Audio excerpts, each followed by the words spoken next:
We no longer build isolated machines.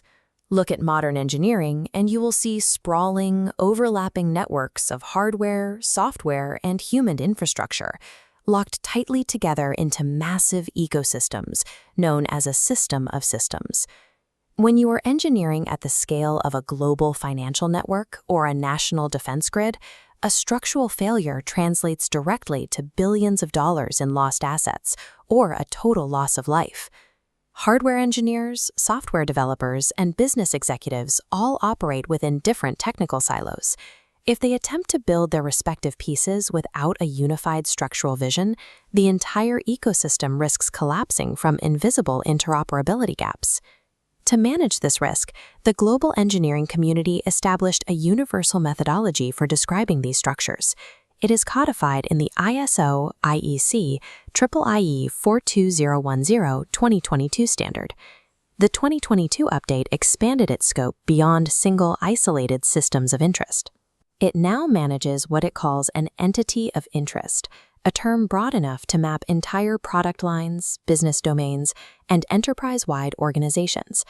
This standard provides a master blueprint to coordinate thousands of disparate subcontractors, establishing a shared set of rules that every individual contribution must follow to remain part of the broader project. At the highest macro level of this standard are Architecture Description Frameworks, or ADFs. These are not loose guidelines or drawing templates. They are strict, accumulated rulebooks tailored to the specific demands of high-stakes industries like aerospace, military defense, and global finance. At the core of an ADF is a structuring formalism. It functions as a precise two-dimensional matrix, intersecting stakeholder perspectives with distinct architectural attributes.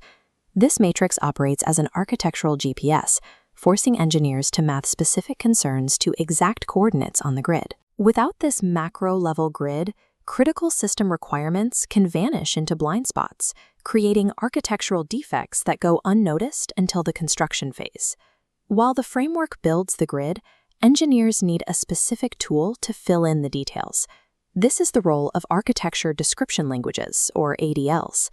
An ADL is distinct from standard programming languages like Python or Java.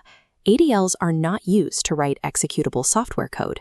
Instead, an ADL uses rigid syntax and mathematical semantics to map system topology and physical behaviors before coding begins. With these rigorous semantics, architects simulate performance limits and predict systemic deadlocks during the conceptual phase.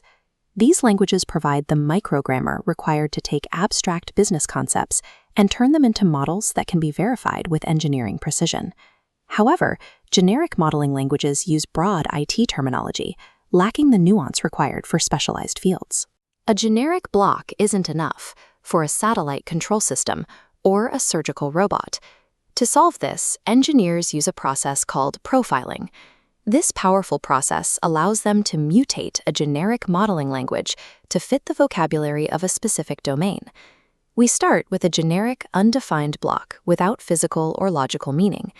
By applying a defense-specific profile, it is instantly redefined as a command platform, replacing all ambiguity with military-grade parameters and operational constraints.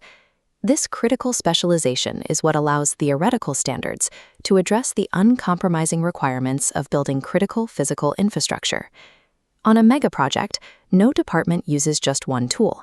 Multiple frameworks and different modeling languages operate across the organization simultaneously. Business executives may map processes in one language, while software developers and hardware engineers dictate logic in separate semantic environments. This creates a direct engineering threat.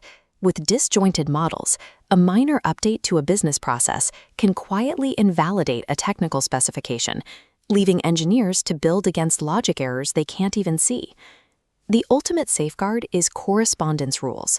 These act as mathematical tethers, connecting elements across different architectural languages. This creates automated traceability.